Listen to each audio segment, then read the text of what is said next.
ഒരു വർഷത്തേക്കുള്ള നെല്ല് ഏതായാലും അരി വാങ്ങണമല്ലോ, നിങ്ങൾ എൻ്റെ കൂടെ ഇല്ലേ? ഏതായാലും അരി വാങ്ങണ്ടേ? അപ്പോൾ നിങ്ങൾ ആ സമയത്തേക്കുള്ള നെല്ല് ഒന്നിച്ച് ശേഖരിക്കുക. എന്നിട്ട് നിങ്ങൾ ആവശ്യം അതങ്ങനെ അട്ടിക്കിട പുഴുങ്ങുകയേ ചെയ്യരുത്. അത് നിങ്ങൾ 1-2 ചാക്കെടുത്തിട്ട് എന്ത് ചെയ്യുക? ഇത്തരം സ്ഥാപനങ്ങൾ വേണം പിന്നെ കുത്തി ഇത് ഉമ്മി മാത്രം കളഞ്ഞാൽ കുറച്ച് പൈസ കൂടുതൽ കൊടുക്കണമെന്നുള്ളൂ. പക്ഷെ നല്ല ശുദ്ധമായ അരിയായിരിക്കും. ആ അരി കൊണ്ടുവന്ന് നിങ്ങൾക്ക് ആ അരി കുറച്ചെടുത്ത് മിക്സിയിലിട്ട് പൊടിച്ചാൽ പത്തിരി ഉണ്ടാക്കാം. അത് ഉച്ചയ്ക്ക് ചോറാക്കാം. ഈ അരി കഴിച്ചാൽ നിങ്ങളുടെ ഷുഗർ കുറയും. എന്താ പറഞ്ഞേ? ഞാനാ പറഞ്ഞ ഷുഗർ കുറയും. എന്ത് കഴിച്ചാൽ? അരി കഴിച്ചാൽ. ഉമി മാത്രം പോയ അരി. ഏതരി? ഒരിക്കലും ചൂടുമായി ബന്ധപ്പെടാൻ പാടില്ലാത്തതാണ് എന്ത്? തേന് ഉറപ്പിച്ചാണ്. തേന് ചൂടാക്കുന്ന പരിപാടിയെ പാടില്ല. ചില ആളുകൾ പറയും മെലിയാൻ അതാ നല്ലത്. ചൂടുവെള്ളം ഒഴിക്കുക. ചില ആളുകൾ മെലിയൽ മാത്രമല്ല, എൻ്റെ ഉള്ളിലുള്ള ഓർഗൻസിനൊക്കെ വലിയ പ്രശ്നങ്ങൾ വരും. തേനിന് ഒരിക്കലും എന്ത് പാടില്ല? ചൂട് എന്ന പറ്റി തേനുമായി ബന്ധപ്പെടുത്തി ചെയ്യരുത്. ചൂടാക്കരുതെന്ന് മാത്രമല്ല, ചൂടുള്ള ഭക്ഷണം കഴിക്കുമ്പോൾ ആ കൂട്ടത്തിൽ എന്ത് കഴിക്കരുത്? തേന് ശുദ്ധപ്രകൃതി കഴിക്കണം. നിപുണനായൊരു വൈദ്യരിൻ്റെ ഉപദേശമില്ലാതെ അറബ് നാട്ടിൽ നിന്ന് അറബ് വൈദ്യങ്ങൾ അങ്ങനെ തന്നെ നമ്മളെ നാട്ടിലേക്ക് പറിച്ചു നട്ടാൽ കിഡ്നിയാണ് പോകും. അറബ് വൈദ്യങ്ങൾ അങ്ങനെ തന്നെ നമ്മൾ അക്സെപ്റ്റ് ചെയ്യരുത്. നമ്മൾ ബോഡി സ്വീകരിക്കണം.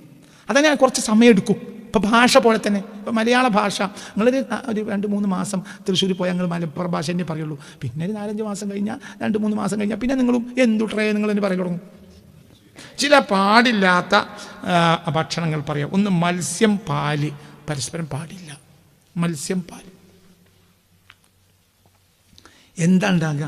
തൊലി രോഗങ്ങളുണ്ടാവും. കുഷ്ഠം പോലും ഉണ്ടാവും. മത്സ്യം, പാല് കൂടെ കഴിച്ചാൽ ഇത് ഞാൻ കഴിഞ്ഞ ആഴ്ച നിങ്ങളോട് പറഞ്ഞു. എന്ത്? ചായ, പാൽ ചായ, പിന്നെ എന്ത്? അയില മുഴുട്ടത്, പാൽ ചായ, പൊറാട്ട. ഇത് സ്ഥിരം നമ്മളെ പരിപാടിയാണ്. പണിക്കാർ വരെ നിങ്ങൾ കയറി വരിക. എന്താണുള്ളത്? അയില മുഴുട്ടുണ്ട്, പൊറാട്ട. 2 പൊറാട്ട എടുക്കുക. ഇനി 3-4 പൊറാട്ട തിന്ന അയില മുഴുട്ട്. ഒരു അയില മുഴുട്ട് കൂടി. ചായ ഒന്ന് പോലെ ഒന്നും കൂടി. പാൽ ചായ, അയില മുഴുട്ടത്, പൊറാട്ട. ഇത് നമ്മൾ സ്ഥിരമാണോ അല്ലേ? പറയും സ്ഥിരമാണോ അല്ലേ? സ്ഥിരമാണ്. കുഷ്ഠം വരെ ഉണ്ടാവും. ക്യാൻസർ ഉണ്ടാവും. കുഷ്ഠം പോലും ഉണ്ടാവും. കുഷ്ഠം പല കൊലത്തിലപ്പത്തെ കുഷ്ഠം വീർത്ത് വരിക, എന്നിട്ട് പാടുകൾ ഉണ്ടാകുക, എന്നിട്ട് അപ്പുറത്ത് വീർക്കുക. ഇത് വേറെ തരം കുഷ്ഠമാണ് ഈ സാധനം. പടച്ചോൻ നമ്മളെ കാത്തുരക്ഷിക്കട്ടെ. വളരെ ചിന്തിക്കണം. ചെറിയ കുട്ടികൾക്ക് എന്തുകൊണ്ട് തള്ളക്ക് ശ്രദ്ധയില്ലായ്മ വന്നു? കുട്ടികൾക്ക് വരെ ഇത്തരം കുഷ്ഠരോഗങ്ങൾ സർവ്വസാധാരണമാണ്. കുഷ്ഠെന്ന് ഡോക്ടർമാർ പറയില്ല, അതിന് വേറെ എന്തെങ്കിലും പറയും. ഇപ്പം സോറിയാസിസ് ഒരു തരം കുഷ്ഠാണത്. അള്ളാഹു നമ്മളെ കാത്തിരും. മനസ്സിലാവേണ്ട പറഞ്ഞത്. ഇന്നിപ്പോൾ നമ്മൾ ഉപയോഗിക്കുന്ന നമ്മളൊരു നാട്ടിൽ പ്രധാനമായി കണ്ടുവരുന്ന രോഗമാണല്ലോ എന്ത്? സോറിയാസിസ്. ഒരു തരം കുഷ്ഠാണത്. അള്ളാഹു നമ്മളെ കാത്തുരക്ഷിക്കട്ടെ. മനസ്സറിഞ്ഞ ആമയും പറയാം. അള്ളാഹു ആ രോഗത്തെത്തോടെ നമ്മളെ കാത്തുരക്ഷിക്കട്ടെ. അള്ളാഹു ആ രോഗത്തെത്തോടെ നമ്മളെ കാത്തുരക്ഷിക്കട്ടെ. ഒരു തരം കുഷ്ഠാണ് കുട്ടികളത്. അത് കാണുമ്പോഴേ തന്നെ നമുക്കൊരു അറപ്പുണ്ട് ആ വ്യക്തിയോട്. എന്താ കാരണം? വിരുദ്ധാഹാരം. ചിലപ്പോൾ തള്ളയും തന്നി കഴിച്ചിട്ടുണ്ടാവും. അവരുടെ അതായത് അണ്ടത്തിലേക്കും ബീജത്തിലേക്കും വരെ ഈ വിരുദ്ധാഹാരത്തിന് അംശം കയറിയിട്ടുണ്ടാവും. അല്ലെങ്കിൽ കുട്ടിക്ക് ഷുഗർ ഉണ്ടായി. ചെറിയ കുട്ടിക്ക് ഷുഗർ, ചെറിയ കുട്ടിക്ക് ക്യാൻസർ. വിരുദ്ധാഹാര ചേരുവ കൊണ്ടുണ്ടാവണമെന്നാണ് ക്യാൻസർ പലപ്പോഴും. അതേപോലെ തന്നെ ശ്വസിക്കാൻ പാടില്ലാത്ത ശ്വസിക്കുക, കഴിക്കാൻ പാടില്ലാത്ത കഴിക്കുക. ഇതിനാൽ ഉണ്ടാകത്തിരുന്നതാണ് ഏറിയ ഇന്ന് നമ്മുടെ നാട്ടിലെ ക്യാൻസർ. മനസ്സിലായോ പറഞ്ഞത്? ശ്വസിക്കാൻ പാടില്ലാത്ത ശ്വസിക്കുക. മനസ്സിലാവേണ്ട പറഞ്ഞത്. ശ്വസനം ഇതുപോലത്തെ ഒരു വിഷയം പിന്നീട് ഞാൻ പറയാം. നല്ലത് ശ്വസിക്കണം. നല്ല ശ്വസിക്കുമ്പോൾ ആരോഗ്യം ഉണ്ടാവും. തിന്നിട്ടിലുമല്ല, ശ്വസിച്ചാൽ ആരോഗ്യം ഉണ്ടാവും. കാരണം നബി സല്ലല്ലാഹു അലൈഹി വസല്ലം യസ്രിഫു ലിത്വീബി അക്സറ മാ യസ്രിഫു ലിത്വഅം. ഭക്ഷണത്തിനേക്കാൾ പണം ചെലവാക്കിയത് സുഗന്ധത്തിന്. അത് ആരോഗ്യം ഉണ്ടാക്കും. ശ്വസനത്തിലൂടെ ആരോഗ്യം ഉണ്ടാവും. തിന്നാൽ ആരോഗ്യം കുറയും. വാസനിച്ചാൽ ആരോഗ്യം ഉണ്ടാവും. മോശപ്പെട്ടത് വാസനിച്ചാൽ അനാരോഗ്യം ഉണ്ടാവും. നല്ലത് വാസനിച്ചാൽ ആരോഗ്യം ഉണ്ടാവും. നിങ്ങൾക്ക് ഇത് എങ്ങനെ?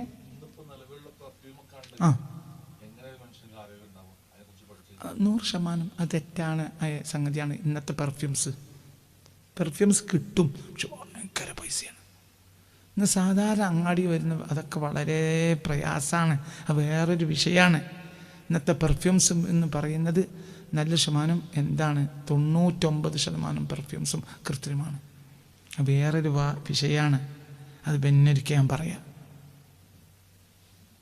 അപ്പോൾ ചുരുക്കത്തിൽ നമ്മൾ വളരെ ചിന്തിക്കണം. നമ്മൾ പൊതുവേ എല്ലാം നശിപ്പിക്കപ്പെട്ട ഒരു ജനതയാണ്.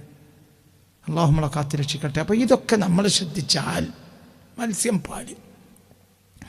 മത്സ്യവും പാലും കൂടെ കഴിക്കാൻ പാടില്ല. പാലും പാലുൽപ്പന്നങ്ങളും തൈര് മത്സ്യത്തോടെ കൂടെ കൂട്ടരുത്.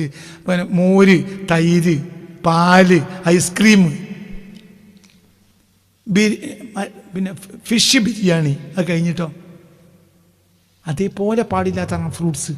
മത്സ്യം കഴിക്കുമ്പോൾ എന്ത് കഴിക്കരുത്? ഫ്രൂട്ട്സ് കഴിക്കരുത്. മത്സ്യം കഴിച്ചാൽ ഫ്രൂട്ട്സ് കഴിക്കരുത്.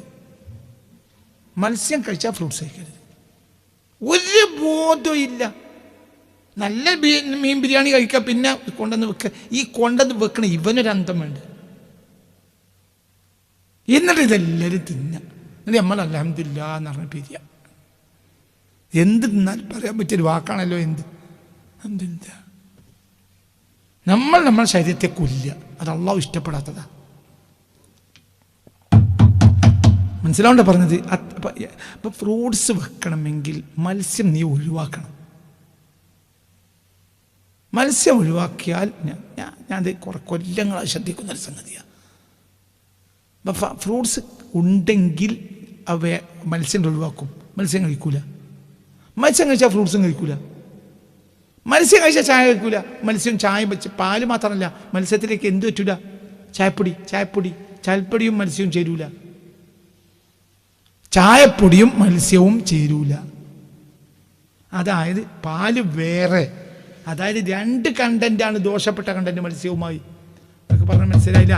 നമ്മൾ പിന്നെ മീൻ മുളുട്ടവും പിന്നെ എന്താ പറയുക, മീൻ മുളുട്ടവും പാൽച്ചായയും കഴിക്കുമ്പോൾ അവിടെ 2 കണ്ടന്റ് മത്സ്യത്തിന് ശക്തമായ എതിരാണ്. ഒന്നെന്ത്? ചായ തന്നെ. ചായ മത്സ്യവും യോജിക്കൂല. അപ്പൊ അങ്ങനത്തെ ഘട്ടത്തിൽ എന്താ ചെയ്യേണ്ടത്? ചൂടുവെള്ളം കുടിക്കുക. ചായ വേണ്ട. ചില ആളുകൾ നമ്മൾ ചോദിക്കുമ്പോൾ എന്താ വേണ്ടത്? മധുരമില്ലാത്ത ചായ എന്ന് നമ്മൾ പറയും. എന്നാൽ ആ ചായ അവർ കൊണ്ടുവന്ന് വെക്കും. പിന്നെ നമ്മൾ അവിടുന്നൊരു മത്സ്യം കഴിക്കും. അപ്പോൾ പിന്നെ ആ ചായ കഴിക്കൂല. അപ്പോൾ പിന്നെ അവർ പിന്നാലെ കൊണ്ടുവരും. നിങ്ങൾ പറഞ്ഞിട്ട് കൊണ്ടുവന്നതാണ്, അത് വേണ്ട. എന്തുകൊണ്ട്? അപ്പം നമ്മൾ ആ ചായ പറഞ്ഞ സമയത്ത് ഈ മത്സ്യത്തിൻ്റെ ഓർമ്മയില്ല. മത്സ്യം കഴിച്ചുപോയി. ഇനി അവിടെ എന്തില്ല? ചായ ഇല്ല. പാൽ ചായ മാത്രമല്ല, ചായേ ഇല്ല. ചായയും മത്സ്യം യോജിക്കൂല. വിരുദ്ധാഹാരാണ്. പിന്നെ രണ്ടാമത്തെ വിരുദ്ധതയാണ് എന്ത്? പാല്. മനസ്സിലാണ്ട് പറഞ്ഞത് ഇതന്നെ. യോജിക്കൂല. കുഷ്ഠം വരെ ഉണ്ടാവും. പല രോഗങ്ങളുണ്ടാവും. പല രോഗമുണ്ടാവും എന്ന്. അതേപോലെ തന്നെ തേനും നെയ്യും കൂട്ടിക്കലർത്തി കഴിക്കാം. ഒരേ ഭക്ഷണത്തിൽ തേനും കഴിക്കുന്നുണ്ട്, നെയ്യും കഴിക്കുന്നുണ്ട്. തേനും നെയ്യും കൂട്ടിക്കലർത്തി കഴിക്കാം. അതിൻ്റെ അളവ് ഒരുപോലെ ആയാൽ വലിയ ദോഷങ്ങളുണ്ടാവും. തേൻ വേറൊരു സാധനം, നെയ്യ് വേറൊരു സാധനമാണ്. തേൻ കഴിക്കുമ്പോൾ തേൻ കഴിക്കുക, നെയ്യാണെങ്കിൽ നെയ്യ് കഴിക്കുക.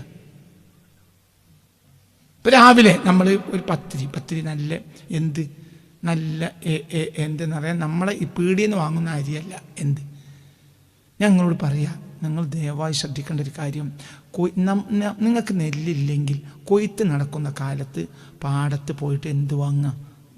നെല്ല് വാങ്ങുക. നെല്ല് വാങ്ങിയിട്ട് ചില മില്ലിൽ അത് കുത്തി കൊടുക്കും. അത് മില്ലിൽ കുത്തുമ്പോൾ അതിന് കുറച്ച് പൈസ കൂടുതൽ കൊടുക്കണം. അവർ ഉമി മാത്രം കളയുന്ന ഒരു പ്രത്യേക നിലക്ക് കുത്തും. അരിയായി ഇങ്ങോട്ട് കിട്ടും. ഒരിക്കലും എന്ത് ചെയ്യരുത്? പുഴുങ്ങരുത്. നെല്ല് പുഴുങ്ങരുത്. നെല്ല് പുഴുങ്ങിയാൽ അതിൻ്റെ മിനറൽസ്, വൈറ്റമിൻസ് കണ്ടൻറ്റ് മുഴുവനും എന്തിൽ പോവും? പശുവിലേക്ക് പോവും. ഞങ്ങൾ പുഴുങ്ങിയ നെല്ലിൻ്റെ ആ വെള്ളം പിന്നെ ആ കാടിയിൽ പാർന്നിട്ട് അത് കുടിക്കുന്നത് ആരാണ്? പശുവാണ്. അല്ലെങ്കിൽ നമ്മൾ ഒഴിവാക്കി കളയും. ഒരിക്കലും നെല്ല് പുഴുങ്ങരുത്.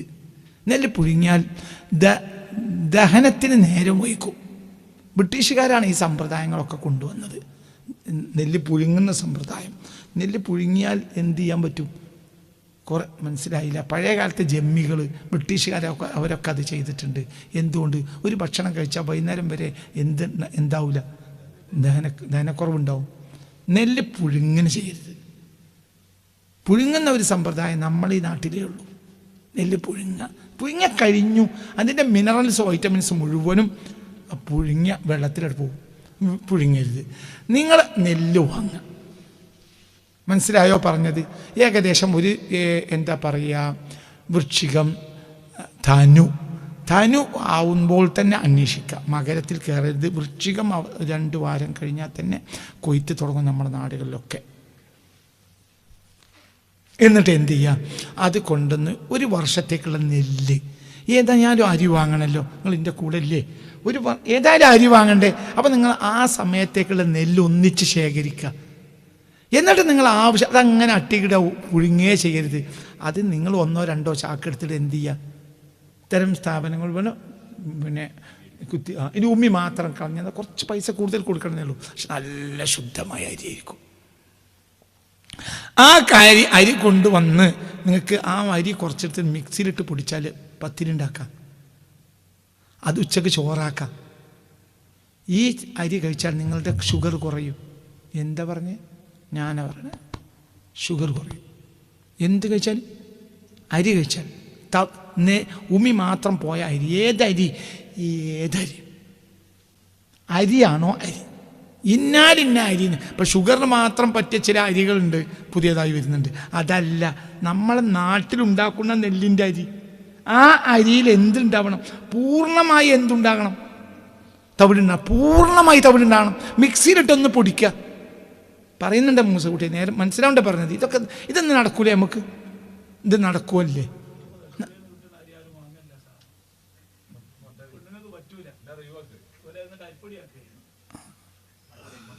ഞാൻ മട്ട, അതാ ഞാൻ പറഞ്ഞത്. റേഷൻ ഷോപ്പിൽ മട്ടേ കൊടുക്കാൻ പാടുള്ളൂ. മട്ട എന്ന് പറയുമ്പോൾ വളരെ ശ്രദ്ധിക്കണം. മട്ട എന്ന് പറഞ്ഞാൽ കളറ് ചേർക്കണം. മട്ട ഉണ്ട്, അത് വെള്ളത്തിലിടുന്നതോടുകൂടെ മട്ടയുടെ പോവും. പിന്നെ അത് വൈറ്റ് റൈസ് ആവും. അത് ശ്രദ്ധിക്കണം. ഞാനീ പറയുന്ന അതല്ല. ഞാനീ പറയുന്ന നമ്മളൊക്കെ ഇപ്പോൾ ഉദാഹരണം ഒരു 4,000-5,000 ഉറുപ്പ്യ ഉണ്ടെങ്കിൽ, അല്ലെങ്കിൽ 10,000 ഉറുപ്പ്യ കയ്യിലുണ്ടെങ്കിൽ 6 മാസത്തിലേക്ക് ഉപയോഗിക്കാനുള്ള അരിയായി. അള്ളാഹു ചെയ്ത അപാരമായ അനുഗ്രഹം കൊണ്ട് നമ്മുടെ നാട്ടിൽ എന്താണെങ്കിലും അന്നത്തിന് പരിധി വിട്ട വിലയൊന്നും കൂടിയിട്ടില്ല. അതൊക്കെ നമ്മുടെ ഒരു അനുഗ്രഹമാണ്, പടച്ച തമ്പുരാൻ്റെ അനുഗ്രഹമാണ്. ആണോ അല്ലേ? ഭാര്യയും ഭർത്താവും കൂടി പാടത്ത് പണിയെടുത്താൽ ഒരു ദിവസത്തെ അന്നം കിട്ടൂല. അങ്ങനത്തെ ഒരു കാലത്തു നിന്നാണ് ഇനി നമുക്ക് ചില്ലറ എന്താണെങ്കിലും മാന്യമായ അരിക്ക് കിലോ 50 ഉറുപ്പ്യ 45 ഉറുപ്പ്യ അത്രയ്ക്കല്ലേ അല്ലേ? അല്ലേ? അത്രയേ ഉള്ളൂ. അന്നത്തിന് വില കൂടിയിട്ടില്ല. പിന്നെന്തേ? അന്നം ഉപയോഗിക്കുന്ന രീതി നമ്മൾ നശിപ്പിച്ചു. പഴയ കാലത്ത് വെളുക്കാൻ സമ്മതിക്കൂല. ഉമ്മി പോയാൽ നിർത്തിക്കളാന്നറിയും, തവിട് പോകരുതെന്നറിയും. വല്യമ്മ പറയാൻ ഞാൻ കേട്ടിട്ടുണ്ട്, വല്യപ്പ പറയാൻ കേട്ടിട്ടുണ്ട്. ആ അരി നിങ്ങൾ മിക്സിയിലിട്ടൊന്ന് പൊടിക്കുക. മിക്സിയിലിട്ട് പൊടിച്ചിട്ട് അതുകൊണ്ട് ഇത് 10 ലിട്ട് വെക്കണം. എന്താ അതിൻ്റെ രസം? അതിലേക്ക് രാവിലെ നെയ്യ് പുരട്ടി കഴിക്കുക, നല്ല ശുദ്ധമായ നെയ്യ്. എന്താ അതിൻ്റെ രസം? എന്താ അതുകൊണ്ടെന്നാണ് എനർജി. ഒന്നും കൂടി സാറ്റിസ്ഫൈഡ് ആയിരിക്കും നീ. ഭയങ്കര കരുത്ത്. നിനക്ക് സ്വയം നിൻ്റെ ബോഡി ഒരാത്മാർത്ഥമായ ഞാൻ ആരോഗ്യവാനാണെന്ന് ബോഡിന്ന് വരും. മനസ്സിലായില്ല? രാവിലെ നെയ്യ് കൂട്ടുക, നല്ല ശുദ്ധമായ പശുവിൻ നെയ്യ്. ഇതിലേക്ക് ഇനി വേറൊരു കറിയും വേണ്ടടൂ. ഈ കറിക്കുട്ടികളൊന്നും വേണ്ട. അറബികളെ ഭക്ഷണം പോലെ. അറബികൾ രാവിലെ റൊട്ടി കഴിക്കും, നെയ്യ് അല്ലെങ്കിൽ തേൻ, ശുദ്ധമായ തേനിൽ മുക്കിയിട്ട് റൊട്ടി അങ്ങനെ കഴിക്കും.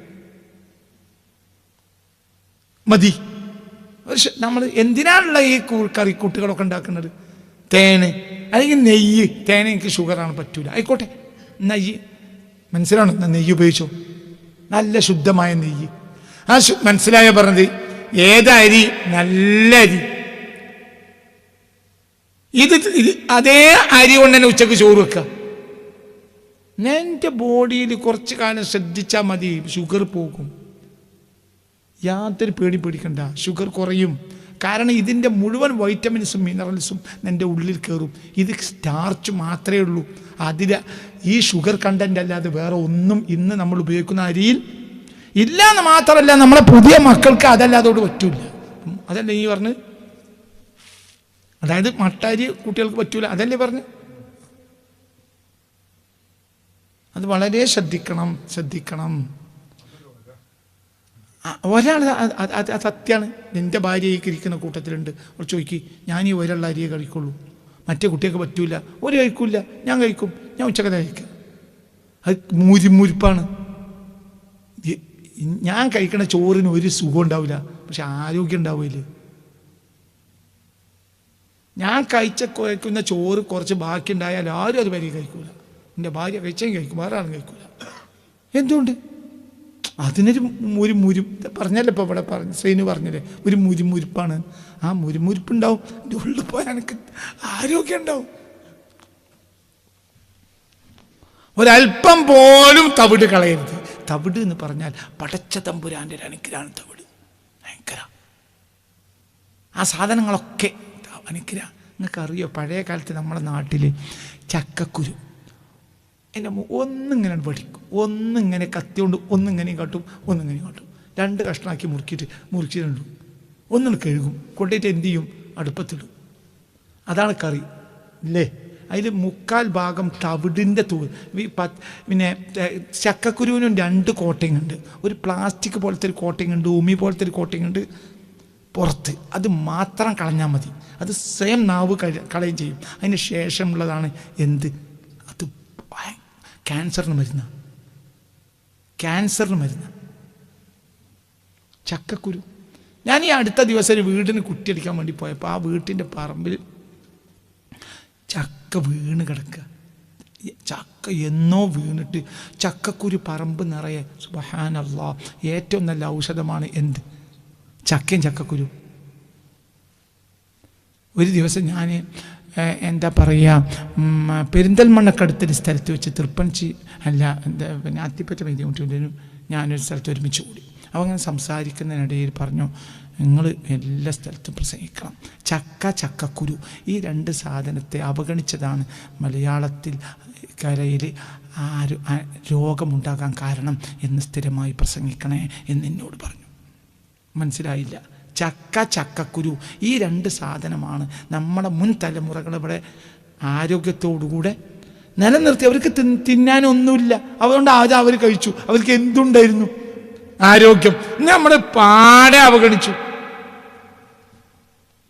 അപ്പൊ ഇതെല്ലാം ഇത് ചക്കക്കുരു ഉപയോഗിക്കുക. ചക്കക്കുരു തവിടും അല്ലാതെ കളയരുത്. ഞാൻ ഇപ്പം നെല്ലിൻ്റെ തവിട് പറഞ്ഞപ്പോഴാണ് ഭയങ്കര നല്ലതാണ്. ക്യാൻസർ അടക്കമുള്ള രോഗങ്ങൾക്ക് പരിഹാരമാണ് ചക്കക്കുരു. നിങ്ങൾക്ക് പറഞ്ഞത് മനസ്സിലായില്ലേ? ഞാൻ ഒന്ന് അതിൻ്റെ മുകളിലുള്ള പോളം കണ്ട് കളയുക. അങ്ങനെ തന്നെ രാവിലത്തെ ഭക്ഷണമായിട്ട് അത് ഒന്ന് പുഴുങ്ങുക. എനിക്കെൻ്റെ ഭാര്യ ഉണ്ടാക്കി തരാറുണ്ട്. ചക്കക്കുരു പുഴുങ്ങുക. രാവിലെ തന്നെ ചക്കക്കുരു വയ്ക്കുക, പുഴുങ്ങിയ ചക്കക്കുരു. ഒരു ലേശം വേണമെങ്കിൽ ചെറിയ ഒരല്പം എന്താ പറയുക കുരുമുളകും ഒരല്പം എന്താ പറയുക മഞ്ഞപ്പൊടിയും ഒറിജിനൽ മഞ്ഞപ്പൊടിയും ഇടുക ഒരല്പം. എന്നിട്ട് അതങ്ങനെ കഴിക്കുക. രാവിലെ കുറച്ച് ചൂടുവെള്ളം കുടിക്കുക, മതി. ഭയങ്കര കരുത്തുണ്ടാക്കും. അപ്പോൾ ഇത്തരം നല്ല നല്ല ഇത്തരം നമുക്ക് ഉപയോഗിക്കാവുന്ന സാധനങ്ങളെ നമ്മൾ പിന്നെ ഒഴിവാക്കുക. ഇതൊക്കെ കൊണ്ടൊക്കെ നമുക്ക് വലിയ ആപത്തുകൾ വന്നു ഇതാപ്പി പറയുന്നത്. അതേപോലെ തന്നെ തേന് വിരുദ്ധാഹാരത്തിൽപ്പെട്ടാണ്. തേൻ ചൂടാക്കി കഴിക്കുക, അല്ലെങ്കിൽ ചൂടുള്ള ഭക്ഷണത്തോടു കൂടെ തേൻ കഴിക്കുക. ചൂട് നിലനിൽക്കവേ തേൻ കുടിക്കുക. നിങ്ങൾക്ക് പറഞ്ഞത് മനസ്സിലായില്ല? ഒരിക്കലും ചൂടുമായി ബന്ധപ്പെടാൻ പാടില്ലാത്തതാണ് എന്ത്, തേന് ഉറപ്പിച്ചാണ്. തേന് ചൂടാക്കുന്ന പരിപാടിയെ പാടില്ല. ചില ആളുകൾ പറയും മെലിയാൻ അതാ നല്ലത്. ചൂടുവെള്ളം ഒഴിക്കുക. ചില ആളുകൾ മെലിയൽ മാത്രമല്ല, എൻ്റെ ഉള്ളിലുള്ള ഓർഗൻസിനൊക്കെ വലിയ പ്രശ്നങ്ങൾ വരും. തേനിന് ഒരിക്കലും എന്ത് പാടില്ല, ചൂട് എന്ന പറ്റി തേനുമായി ബന്ധപ്പെടുത്തുക ചെയ്യരുത്. ചൂടാക്കരുത് എന്ന് മാത്രമല്ല, ചൂടുള്ള ഭക്ഷണം കഴിക്കുമ്പോൾ ആ കൂട്ടത്തിൽ എന്ത് കഴിക്കരുത്, തേന് ശുദ്ധപ്രകൃതി കഴിക്കണം. തേൻ ഒറ്റ കഴിക്കാം. ഇനി പച്ചവെള്ളത്തിൽ മനസ്സിലായില്ല? ഭക്ഷണമൊക്കെ കഴിച്ചിട്ട് ഇപ്പോൾ 1.5 മണിക്കൂറായി. ഇനി നിനക്ക് വേണമെങ്കിൽ എന്ത് ചെയ്യുക? പച്ചവെള്ളത്തിൽ എന്ത് ഒഴിക്കുക? തേൻ ഒഴിക്കുക, കുടിച്ചാളാം. ഒരു നേരത്തെ ഫുഡിന് പകരം ഒരു ഗ്ലാസ് തേൻ വെള്ളം മതി. ശുദ്ധമായ അലൈക്കും ബിഷിഫാഇനി ബിൽ ഖുർആനി വബിൽ അസൽ എന്ന് പുണ്യ റസൂൽ. 2 സാധനം എന്ന് ഉപയോഗിക്കുക. ഒന്ന് ഖുർആനാണ്, ഒന്ന് തേനാണ്. തേൻ എന്ന് ഉപയോഗിക്കണം മുസ്തഫ നബി പറഞ്ഞത്. അലൈക്കും ബിഷിഫാഇനി, നിങ്ങളുടെ പ്രധാനപ്പെട്ട ഔഷധം, ആരോഗ്യം ഉണ്ടാക്കുന്ന 2 ഔഷധം എന്നുപയോഗിക്കണം. ഒന്ന് ഖുർആനാണ്, നിന്റെ വേദം, നിന്റെ പടച്ച തമ്പുരാൻ നിനക്ക് തന്ന വേദമാണ് ഒന്ന് പടച്ച തമ്പുരാൻ ഈ ഭൂമിയിൽ നിനക്ക് നൽകിയ തേന്, ശുദ്ധമായ തേന്. ഒക്കെ കുടിക്കാം. വെറും വയറ്റിൽ എങ്ങനെ കുടിക്കാം? കുറച്ച് വെള്ളത്തിൽ, ഒരല്പം വെള്ളത്തിൽ, മനസ്സിലായില്ല? നല്ലതാണ്, വളരെ നല്ലതാണ്. ചൂടുവെള്ളം ആകരുത്. ചൂട് മെലിയും, പക്ഷെ വലിയ ആപത്ത് വരും, രോഗം വരും. അത് തേൻ ശുദ്ധീകരിക്കാൻ വേണ്ടിയല്ലേ അത് ചെയ്യാം. തേൻ ശുദ്ധീകരിക്കാൻ വേണ്ടിയാണ്. നമ്മൾ ഉള്ളിൽ ചെല്ലുമ്പോൾ അതിൽ ചൂടുണ്ടാകാൻ പാടില്ല. അത്രയും നല്ലൊരു സാധനമാണ് തേൻ. വളരെ ശ്രദ്ധിക്കണം. തേൻ, നല്ല തേന് കിട്ടും. ഇനി ആർക്കെങ്കിലും തേന് ശുദ്ധമായ ഈ പെട്ടിത്തേനൊന്നും അല്ലാത്ത തേൻ എൻ്റെ നാട്ടിൽ കിട്ടും. ഞാൻ സഹ്യപർവ്വത്തിൻ്റെ ചുവട്ടുനിന്നാണ് വരുന്നത്. ഭൂമിയിലെ അവസാന സ്ഥലം മൂത്തേടാണ്. മൂത്തേടം കഴിഞ്ഞാൽ പിന്നെ ഭൂമി അവസാനിച്ചു. തേന് കിട്ടിയിട്ടില്ലെങ്കിൽ എന്നോട് പറഞ്ഞാൽ നല്ല തേനെഴുത ഇവരൊക്കെ കൊണ്ടുവന്ന് വരും. എൻ്റെ കൂടെ വരുന്നവരാണ് അവർ. നല്ല തേന് കരളായി കിട്ടും. അവർ മാഞ്ചിയത്തിലൊക്കെ ഗുഹയിൽ താമസിക്കുന്ന ഗുഹാവാസികളുണ്ട്. ലോകത്തെ അത്ഭുതകരമായ ഗുഹാവാസികൾ എൻ്റെ നാട്ടിലാണ്. ഭൂലോകത്തിൻ്റെ മുകളിൽ അവരെപ്പോലെ ഗുഹയിൽ താമസിക്കുന്ന ഒരു ജനത ഇപ്പോഴുള്ളതായി അറിവില്ല. അവർ കരളായിയാണ്. അത് നേരെ അങ്ങോട്ട് കയറണം. അതായത് കരളായിൽ നിന്ന് ഒരു 6 കിലോമീറ്റർ ഉള്ളിലേക്ക് കയറിയ മാഞ്ചിയം ഫോറസ്റ്റിലെത്തും. അവിടെ ഉണ്ട്, മനസ്സിലായില്ല? അവിടെ ഉണ്ട്. അവർ കൊണ്ടുവരും തേൻ, ശുദ്ധമായ തേൻ. വിലയും ഒരു പാകപ്പെട്ട വിലയേ ഉള്ളൂ. കച്ചവടക്കാരെ ഇന്ന് വാങ്ങുമ്പോൾ കുറച്ച് കൂടുന്നയാളും, എന്നാലും നല്ല ശുദ്ധമായ തേൻ കിട്ടുന്ന സ്ഥലം കരളായി, നിലമ്പൂരൊക്കെ ഉണ്ട്. നല്ല ശുദ്ധമായ തേൻ കിട്ടും. അപ്പോൾ ശുദ്ധമായ തേന്, നല്ല തേൻ ഉപയോഗിക്കുക. അത് എന്ന് ഉപയോഗിക്കുക, മനസ്സിലാവുണ്ട് പറഞ്ഞത്? അത് പിന്നെ നല്ല കൃത്രിമമായ പച്ചവെള്ളമല്ല, സാധാരണ കിണറ്റിലെ വെള്ളം. അതിലേക്ക് ഒരു ലേശം ഇട്ടിട്ട് ഒന്ന് അടിച്ച് ക്ലിയറാക്കുക, അത് കുടിക്കുക. ഒരു നേരത്തെ ഭക്ഷണം ഇനി വേണ്ട. ആ ഭക്ഷണത്തിൻ്റെ അപ്പുറത്ത് ആരോഗ്യത്തിൻ്റെ കണ്ടൻറ്റ് അതിലുണ്ട്, എല്ലാം ഉണ്ട് അതിൽ.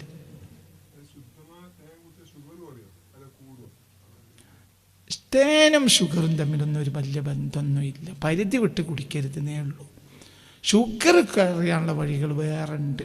അതിപ്പോൾ ഇവിടെ പറഞ്ഞിട്ടില്ല, അത് ഞാൻ വേറെ പറഞ്ഞുതരാം. അതിൽ ബേജാറാണ്ട. തേൻ കുടിച്ചുകൊണ്ട് ഷുഗർ കൂടുമൊന്നുമില്ല, മനസ്സിലായില്ല? തേൻ കുടിച്ചുകൊണ്ട് ഷുഗറോട്ട് കുറഞ്ഞോളം എന്നുമില്ല. എന്നാൽ അതിന് ഷുഗർ കുറയാനുള്ള വഴി വേറെയുണ്ട്. അത് ഞാൻ പറഞ്ഞിട്ടുണ്ട്. ഞാൻ പറയും, ഇൻഷാ അല്ലാഹ് പറയും. നമ്മളൊക്കെ നമ്മുടെ ജീവിതശൈലിയൊക്കെ ശ്രദ്ധിച്ചാൽ എല്ലാ കാര്യങ്ങളും പ്രശ്നങ്ങൾ ഒക്കെ ചിന്തിച്ച് നിലനിർത്താൻ നമുക്ക് കഴിയും. ഞാൻ ആ ഭാഗത്തേക്ക് വരാം, പിന്നീട് വരാം.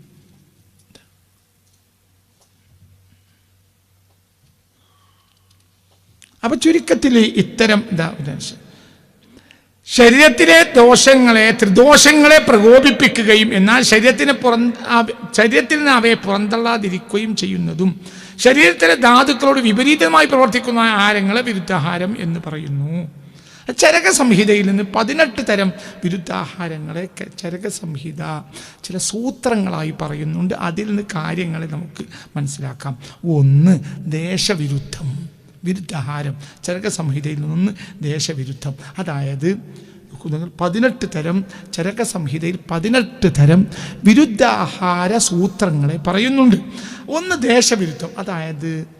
അതായത് ആർദ്രമായ പ്രദേശങ്ങളിൽ, സ്വാഭാവികമായി ഒരു തണുത്ത പ്രദേശമാണ്, ആ പ്രദേശങ്ങളിൽ തണുത്തതും കഫം കൂട്ടുന്നതുമായ ആഹാരം കഴിക്കുക. അവിടെ ചൂടായ ആഹാരം കഴിക്കേണ്ടത്, മനസ്സിലായില്ല? അതായത് തണുത്ത പ്രദേശം, ആ തണുത്ത പ്രദേശത്തിൽ എന്ത് കഴിക്കരുത്? വീണ്ടും തണുപ്പിനെ അധികരിപ്പിക്കുന്ന ആഹാരം കഴിക്കരുത്. കഴിച്ചാലുള്ള പ്രശ്നം എന്തായാലും കഫം കൂട്ടും, നിന്റെ ബോഡിയുടെ സന്തുലിതാവസ്ഥ നഷ്ടപ്പെടും. അതാണ് ആർദ്ര പ്രദേശങ്ങളിൽ കഫം കൂട്ടുന്ന ആഹാരം കഴിക്കാൻ പാടില്ല. അതാണ് ഒന്ന്. രണ്ട്, കാലവിരുദ്ധം. മഞ്ഞുകാലത്ത് തണുത്ത ആഹാരം കഴിക്കരുത്. മഞ്ഞുകാലം, വിൻ്റർ സീസൺ, അതായത് തണുത്ത ആഹാരം കഴിക്കരുത്. അപ്പം അവിടെ കഴിക്കേണ്ടത് എന്താണ്? നല്ല ചൂടുള്ള ആഹാരം കഴിക്കാം മഞ്ഞുകാലത്ത്. ഇല്ലെങ്കിൽ കഫം കൂടും. വാദം, പിത്തം, കഫം, ഇതാണ് അടിസ്ഥാനം. ത്രിദോഷങ്ങൾ ശ്രദ്ധിക്കണം. അഗ്നിവിരുദ്ധം. മൂന്നാമത്തത് അഗ്നിവിരുദ്ധം. അഗ്നിവിരുദ്ധം എന്നാൽ ദഹനശേഷി കുറഞ്ഞ ആൾ കനത്ത ആഹാരം കഴിക്കരുത്. അതുകൊണ്ടാണ് ഞാൻ നേരത്തെ എന്ത് പറഞ്ഞത്? നേരം വൈകി പല്ല് വന്നു നേരത്തെ പോയി. എന്തുകൊണ്ട്? പല്ല് വരാൻ നേരം വൈകിയ സമയത്ത് കുട്ടി കുടിക്കേണ്ടത് എന്താണ്? മുലപ്പാല്. പല്ല് കൊഴിഞ്ഞ വാപ്പ കഴിക്കേണ്ടതും അതുപോലത്തെ കാര്യങ്ങളാണ്. അതായത് ലേറ്റായത് ആ സൂപ്പുകൾ പോലത്തെ ചെറിയ സാധനങ്ങൾ കഴിക്കുക. അതുകൊണ്ട് അങ്ങനെ കരുത്തുണ്ടാവും. കട്ടിയായ സാധനങ്ങൾ ആ സമയത്ത് കഴിക്കരുത്. ശ്രദ്ധിക്കുക. അഗ്നിവിരുദ്ധം. അഗ്നിവിരുദ്ധം എന്ന് പറഞ്ഞാൽ ദഹനം എന്നത് നിന്റെ ശരീരത്തിലെ അഗ്നിഗുണമാണ് ദഹനശേഷി. അത് കുറഞ്ഞ ഒരു വ്യക്തി, കുട്ടി, വൃദ്ധൻ, അല്ലെങ്കിൽ എന്ത് ചെയ്യുക? ഉദാഹരണം നമ്മൾ സുഖമില്ലാത്തൊരു സമയം. അപ്പോൾ ആ സമയത്ത് നീ കഴിക്കുകയാണെങ്കിൽ തന്നെ വളരെ ലേറ്റായിട്ട്. നമ്മളെ പഴയ കാലത്തെ വാപ്പമാരൊക്കെ എന്ത് ചെയ്യുന്നറിയോ? ചെറിയ അരിയുടെ കഞ്ഞി, ഓർമ്മയില്ലേ? അതൊക്കെ ചെറിയ അരിയുടെ കഞ്ഞി കഴിക്കും. അപ്പം അതൊരു ഗ്ലൂക്കോസ് കയറ്റുന്നതേ അതിലുണ്ടാവും, ഒന്നും ഉണ്ടാവില്ല. അരി വരെ വലിയതല്ല, നേരിയ കഞ്ഞി, പറ്റ നുറുങ്ങരി കഞ്ഞി. ദഹനശേഷി കുറഞ്ഞ സമയമാണ് അത്. അപ്പം അതേ കഴിക്കുള്ളൂ. അത് ശ്രദ്ധിക്കുക. അഗ്നിവിരുദ്ധം ആയ ഭക്ഷണം കഴിക്കുക. പിന്നെ മാത്രാവിരുദ്ധം എന്ന് പറഞ്ഞാൽ തേനും നെയ്യും സമമായി കഴിക്കുക. അതായത് അളവ് ഒന്നായ വലിയ പ്രശ്നങ്ങളുണ്ടാവും. അതാണ്. പിന്നെ സാമ്യവിരുദ്ധം. എന്താ സാമ്യവിരുദ്ധം? ശീലമില്ലാത്ത ആഹാരം പെട്ടെന്ന് കഴിക്കുക. ഇപ്പം ഞാൻ പറഞ്ഞു, ഇപ്പം യൂറോപ്പിലെ ഭക്ഷണം നമുക്ക് പരിചയമില്ല. നമ്മൾ അവിടെ പോയിട്ട് വിട്ട് വീങ്ങി കഴിക്കുക. അവരെ ഭക്ഷണം പാടില്ല. അവിടേക്ക് നമ്മുടെ ശരീരം പാകപ്പെടുന്നവർ അളവ് വരെ നമ്മൾ ലൈറ്റായ ആഹാരം മാത്രമേ കഴിക്കാൻ പാടുള്ളൂ. അത് സാമ്യവിരുദ്ധമാണ്. തിരിച്ചിങ്ങോട്ടും അങ്ങോട്ടും. ബോഡി അതിലേക്കൊന്ന് പാകപ്പെടണം. ബോഡി ഒന്ന് പാകപ്പെടും. അങ്ങനെ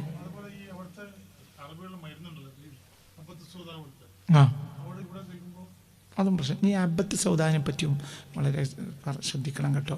ഹബ്ബത്ത് സൗദ എന്ന കരിഞ്ജീരകം നമ്മുടെ നാട്ടിൽ കഴിക്കുമ്പോൾ നല്ല നിപുണനായൊരു വൈദ്യരുടെ ഉപദേശം തേടാതെ കഴിക്കരുത്.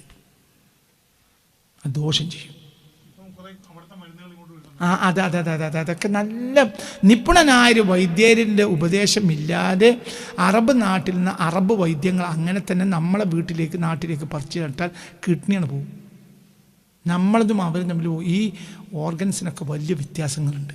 അത് വളരെ ശ്രദ്ധിക്കേണ്ട ഒരു കാര്യം പടമാ പറഞ്ഞ്. അറബ് വൈദ്യങ്ങൾ അങ്ങനെ തന്നെ നമ്മൾ അക്സെപ്റ്റ് ചെയ്യരുത്. നമ്മൾ ബോഡി സ്വീകരിക്കണം. അതന്നെ കുറച്ച് സമയമെടുക്കും.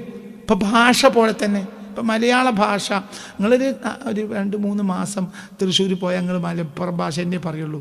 പിന്നെ ഒരു 4-5 മാസം കഴിഞ്ഞാൽ 2-3 മാസം കഴിഞ്ഞാൽ പിന്നെ നിങ്ങളും എന്തുട്രേ നിങ്ങൾ തന്നെ പറയൽ തുടങ്ങും. തൃശ്ശൂർ ഭാഷ തൃശ്ശൂർ അങ്ങനെ എന്നിട്ട്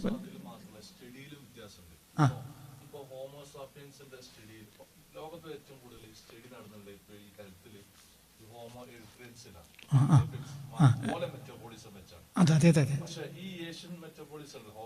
സാപ്പിയൻസ്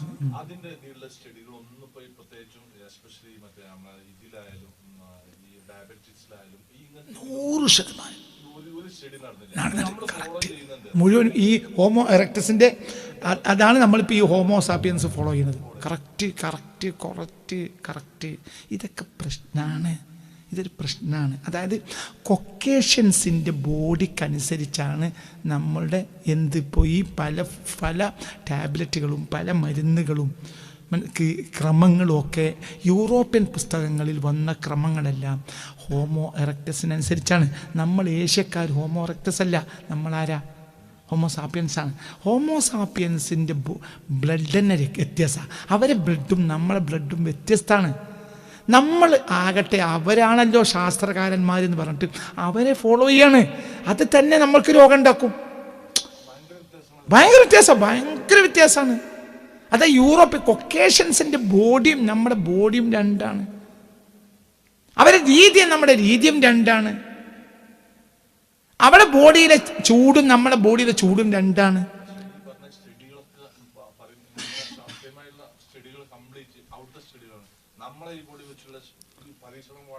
വളരെ കുറവ്. ഇവിടേക്ക് നമുക്ക് വലിയ തെറ്റുപറ്റി. അതായത് ഏഷ്യക്കാർ ഹോമോസാപ്പിയൻസിനെ അനുസരിച്ച് നമ്മുടെ ബോഡി സ്ട്രക്ചർ, നമ്മുടെ മെറ്റബോളിസം അതിനനുസരിച്ചുള്ള പഠനങ്ങൾ വരേണ്ടതുണ്ട്. ആ വിഷയത്തിൽ വളരെ വീക്കാണ് നമ്മൾ. കൊക്കേഷ്യൻസിൻ്റെ, അതായത് അസലി യൂറോപ്യൻസ് എന്ന് പറഞ്ഞാൽ ഹോമോസാപ്പിയൻസ് അല്ല അവർ. അപ്പോൾ അവർ വേറെയാണ്. അപ്പോൾ അവരുടെ ബോഡി സ്ട്രക്ചറും അവരുടെ മെറ്റബോളിസം അനുസരിച്ചുള്ള രീതികൾ നമ്മൾ ഫോളോ ചെയ്യുമ്പോൾ അത് നമ്മുടെ ബോഡിക്ക് ആ മരുന്ന് തന്നെ നമുക്ക് ഫലിക്കൂല. ആ മരുന്ന് തന്നെ രോഗത്തെ പ്രൊഡ്യൂസ് ചെയ്യും. അപ്പോൾ ആ വിഷയത്തിലൊക്കെ ഏഷ്യക്കാർ വളരെ, അല്ലെങ്കിൽ പിന്നെ നമ്മളെ പഴയകാല മരുന്നിലേക്ക് നമ്മൾ മടങ്ങണം. ആ മരുന്ന് ഇപ്പം നമ്മൾ തിരസ്കരിക്കുകയും ചെയ്തു. 1, 2 ആ മരുന്ന് തന്നെ വിശ്വസിക്കാൻ പറ്റാതെയായി, തിരിഞ്ഞില്ല. അപ്പം നമ്മൾ ആയുർവേദം അടിസ്ഥാന മരുന്ന് നമ്മളതാണ്. ആയുർവേദം എന്നാൽ ഞാൻ പറഞ്ഞില്ലേ, ചരകൻ്റെയും ഒക്കെ അടിസ്ഥാനതാണ്, അത് നമ്മുടേതാണത്. പക്ഷെ ആ സാധനം ഇപ്പോൾ എന്തായിട്ടാണ് വർക്ക് ചെയ്യുന്നത്? യൂറോപ്യൻ മെഡിസിനേക്ക് കൂട്ടിക്കലർത്തി വിശ്വസിക്കാൻ വരെ ആയുർവേദത്തിനെ പറ്റാത്തൊരവസ്ഥ വന്നു. അപ്പോൾ അതുകൊണ്ട് നമ്മൾ ഒരു വല്ലാത്ത അവസ്ഥയിലാണ് നിലവിലുള്ളത്. വളരെ പ്രയാസമാണ്. അപ്പോൾ അതുകൊണ്ട് നമ്മൾ ചെയ്യേണ്ടതെന്നറിയോ, നമ്മൾ ഭക്ഷണത്തെ ക്രമീകരിക്കുക തന്നെ വേണം. മരുന്ന് കൊണ്ട് പലപ്പോഴും നമ്മുടെ പ്രശ്നങ്ങൾ പരിഹരിക്കൂല.